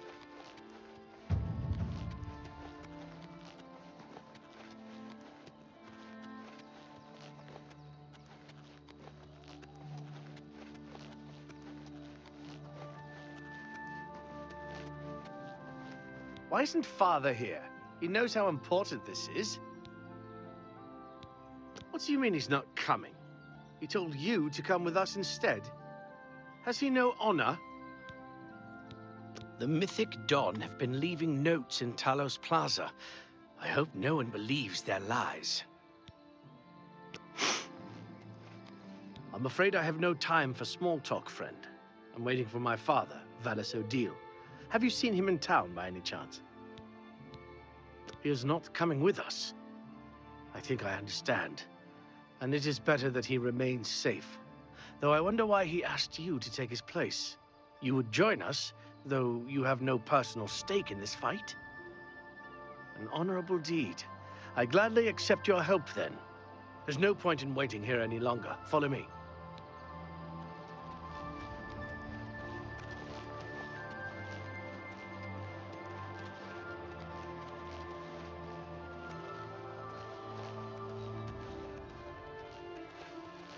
So yeah, I have a mod to make certain quest NPCs essential.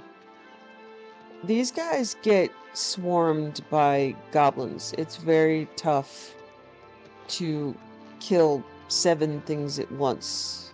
They're not very good fighters. As you can see, they're wearing linen. And I don't like it when they die. We will spill their blood in the name of our father. Sorry. I do like that voice actor. It's just pretty awkward.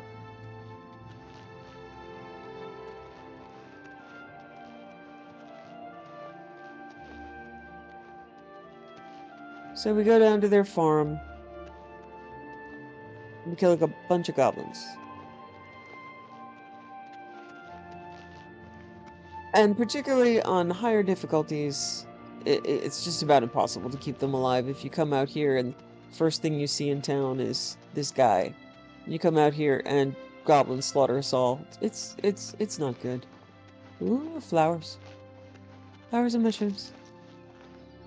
I love you.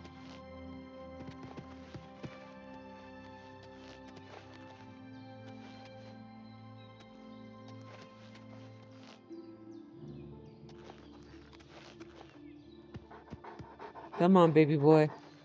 Let's save these boys, huh? Yeah? We're all good boys?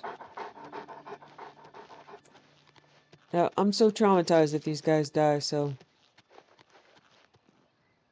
Woo! I'm taking all your food. Alchemy.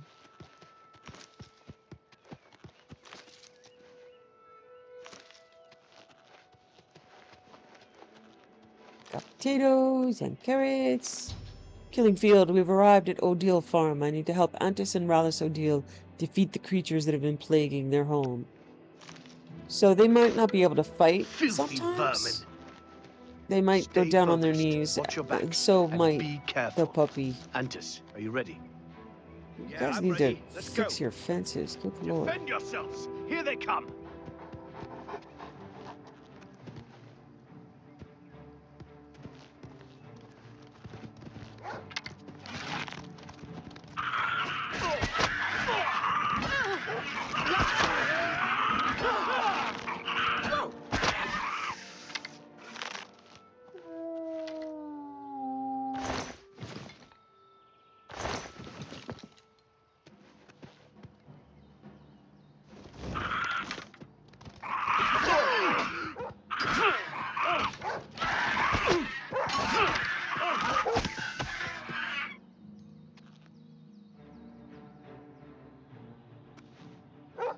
Good boy.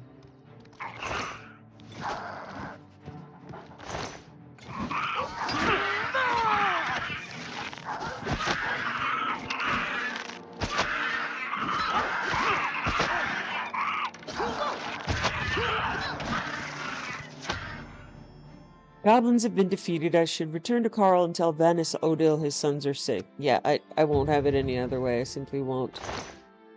These boys should not have to die because of my incompetence. Right, boys?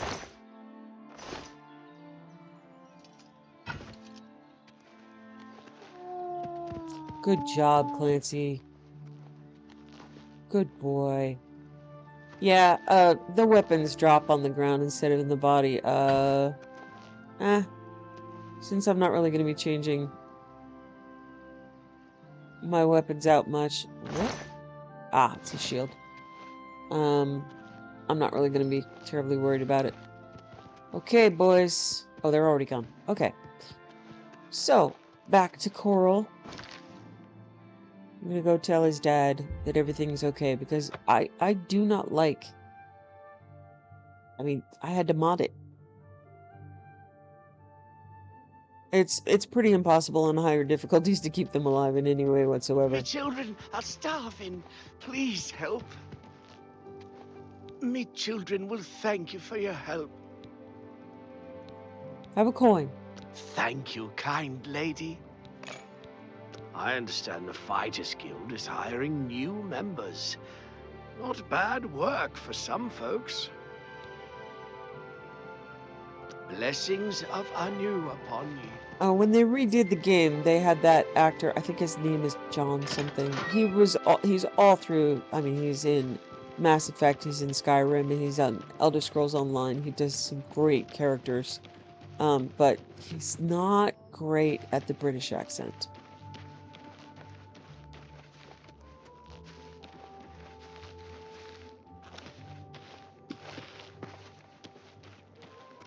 You're back, and you've brought my sons with you. How wonderful! Foul things. They deserve the death you've brought them. Right? My boys are safe. Oh, thank you. You are so welcome, sir. Thanks so much for sticking with them and helping a foolish old man. Please, take this. I won't be needing it any longer. My battles are over. I plan to live out my days on the farm in peace and quiet. And that's what I wanted for you, man. I saw that Irana woman hanging around the Mages Guild again. Haven't you seen her around town? She's either at the Grey Mare or she's sulking around the Mages Guild, it seems. Goodbye. Ah, okay. That's always a relief. To save the Odile farm. Alright. That's it. Game over. Ooh, pretty sunrise. Let's check in on Rashida up here and see if I can sell some of my gear. Okay, 7:48, so 10 seconds and I should be able to go in. Yeah. Stores are locked until 8 a.m. Hello, good boy. Let's look at the sunrise. We saved people today, boy. Isn't that awesome? Yes, you're so happy about it. You're such a good boy. Yes, you are. You are such a good boy. Okay, so Rashida.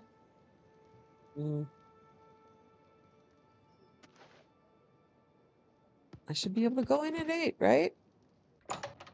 Okay. Rashida sells repair hammers and trains you in repair. Hello, I'm Rashida, the smith, and this is fire and steel, quality armor and weapons, repairs too. What can I do for you? Nice town, but you need money here to live well. Head out of town and do some hunting. Sell the skins, or you can loot old caves and ruins. All I heard is that she's looking for some sort of book. You'll have to talk to her if you want to know more. I was in Cheydinhall last week, and I'm sure I saw Renald Germain. He acted like he didn't know me, though. Yes, it's quite odd. Renald, who I've bumped into several times in Coral, acted like I was a complete stranger. Also, he seems sober, which is a refreshing change. Usually, Renald is stumbling around Coral drunk as can be. Very odd, but then it's really none of my business. Okay, so, persuasion is really weird in this game. I'll show some of it. It's a mini game that's kind of annoying. In each attempt to persuade, you must admire, boast, joke, and coerce. Each of these actions raises or lowers the character's disposition. Do not take too long because the character's disposition is steadily falling. Okay, when you hover over each possible action, the character's face shows their reaction to it. It can be love, like, dislike, or hate. Their disposition increases if you select a loved or liked action and decreases if you select a disliked or hated action. Potential gain or loss for each action is based on your speechcraft and how full the wedge is. Try to select fuller wedges when they're aligned with actions the person likes. Try to select emptied wedges when they are aligned with actions they don't like. I'm listening. Okay, so you see, kind of makes a sneer. Oh, wait, let's start. So she likes the right, likes the bottom, and she doesn't like these two. So we will give Sure, her that's cute. Don't, please. I'm sorry. Was that minimize. supposed to be a comp? You're a big, fat liar. Okay, minimize the bad ones. You're full of it. I doubt you really mean no more. You're So sure. we're That's slowly cute. raising it. I'm not buying that. Yes, good one. You're pathetic. It's really not all that interesting. Blah, blah, blah. Yeah, that's what I think, That's a bit Rashida. no more. You're sure. That's cute. So you do this a lot. Don't be silly. Whatever you want. Yeah, you're full of it. Okay, so now we're at 72. We're as high as we're gonna go. It's not that interesting of a mini game. So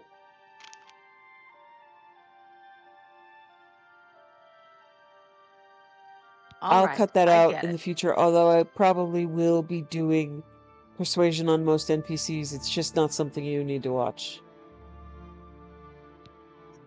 Okay, so now I will go to barter. Have a look at my wares. I'm sure there's She something will to be suit able to you. buy a lot of the stuff that I looted. Not everything. Okay. Oh, let me also explain haggling.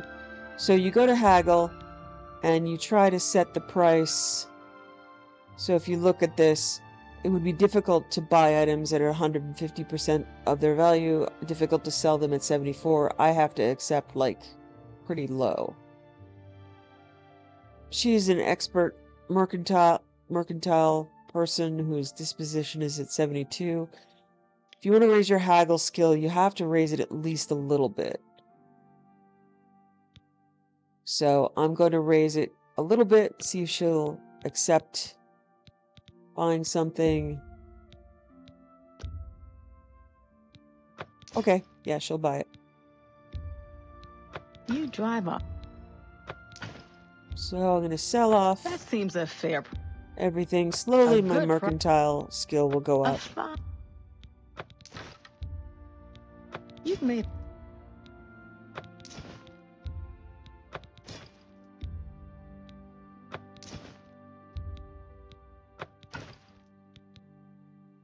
I'm going to keep Chillrend, just in case I need a weapon. You gotta.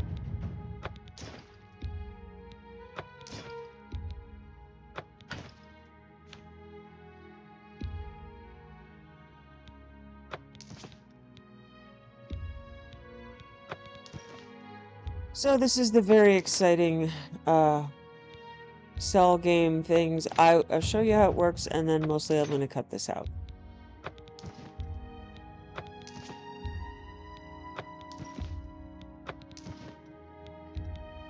A fine.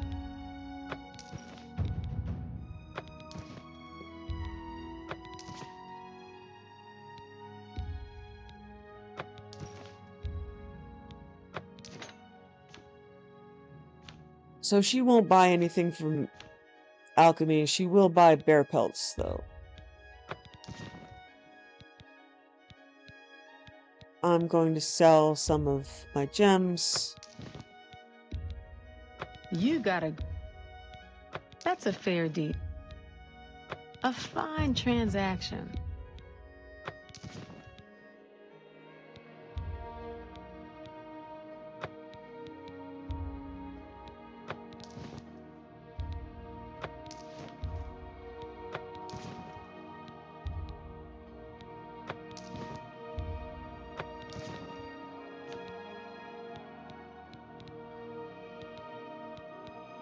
Okay, I'm going to buy some repair hammers from her. See if it's under tools. Yes, she has repair hammers. I'm going to need a lot of them. Let's see, how much money do I have? Oh, I loaded some gold at the beginning of the game, so I'm good. Pleasure doing All right. business with you. Thank you for your business. Okay, so money isn't going to be much Take of an care. issue. I loaded like 20k gold, which still isn't a ton, but Good it's morning. enough to be able to buy what I need. So I have a repair hammer. I'm going to start putting some things on hotkeys. So let's see. Put my bow as that. Okay. I should also have some magic. Heal minor wounds. Actually, I'm gonna make that 5.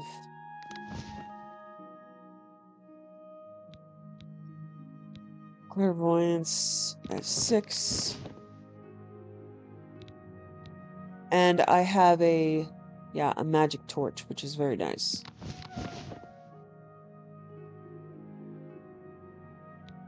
Okay.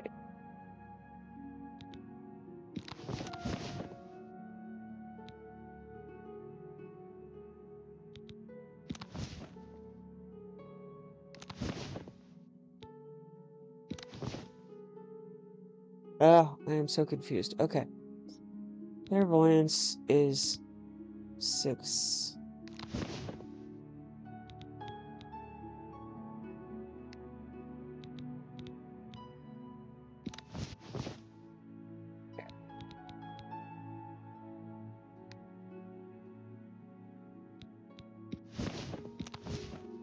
Okay. So the magic torch will look like this. Lighting isn't great. Oh, no, that's not what it looked like. But lighting isn't great in dungeons, so rather than use a regular torch, I'm going to use a modded torch like this, so I don't really need to worry about lighting. How goes it? Hey, how are Oh, things? hello. I've been better. Oh, that's too bad. See you. Farewell.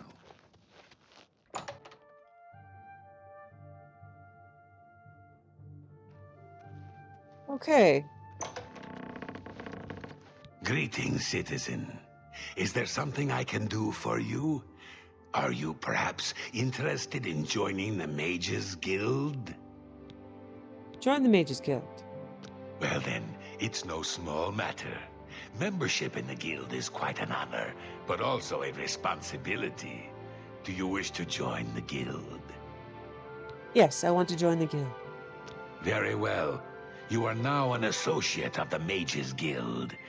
The full guild hall is now available for your use.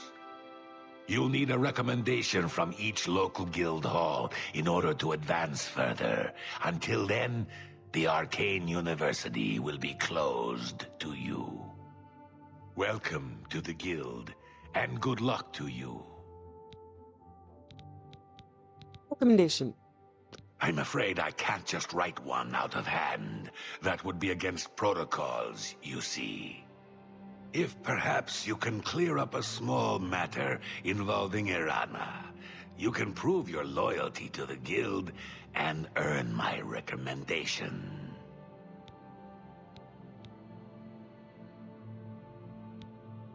She and I have an unpleasant history.